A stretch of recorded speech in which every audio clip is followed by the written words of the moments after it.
How many wineries can you name that can trace their grape growing lineage back more than 6 generations? I'll wait here. That's right. There are so few, especially here in America.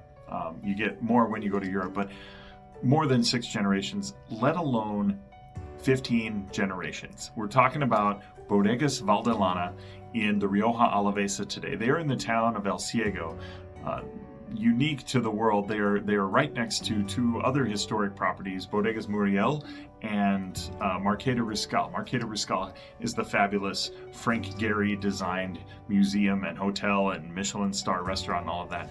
So humbly sitting next to those 2 properties, or right in between those 2 properties, is Bodegas Valdelana, which boasts a grape growing history that goes back 15 generations all the way to 1583, which you're talking about one of the oldest and most historically significant wine growing families in Spain, in Rioja.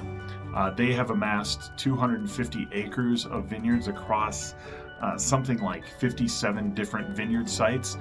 And one thing that is a hallmark of their wines are their old vines. So while they still ascribe to the Joven, Crianza, and Reserva mantra, their wines are not about oak aging. It's about expressing the vineyard, especially with respect to the age of the vines. So even their Jovens we're talking 30 and 40-year-old vines. And they're not putting that in any or a lot of oak.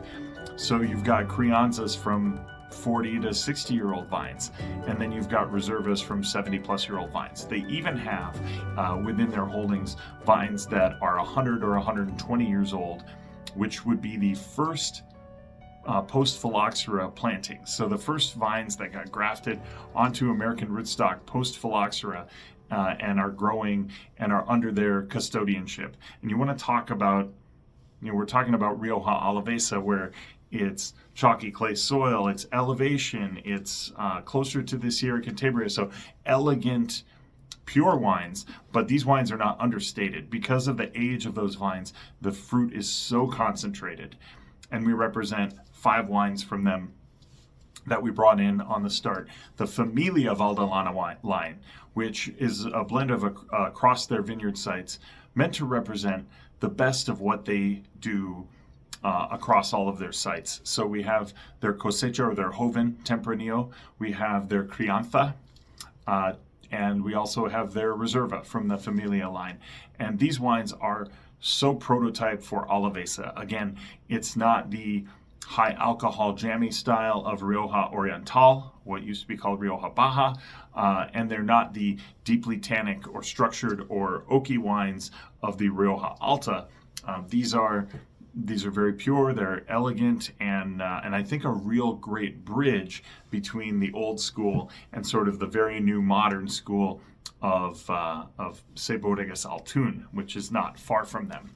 So we have those 3 wines under the Familia line, and then the Agnus de Autor, or the signature lamb, and I'm not sure why they use the term lamb, Agnus, A-G-N-U-S. I believe it's significant to the vineyard sites. These are viñedos singulares. They're single vineyard plots that they've designated for their old vines. So we've got a Joven, which comes from 50 or 60-year-old vines, and a Crianza from 70-year-old vines.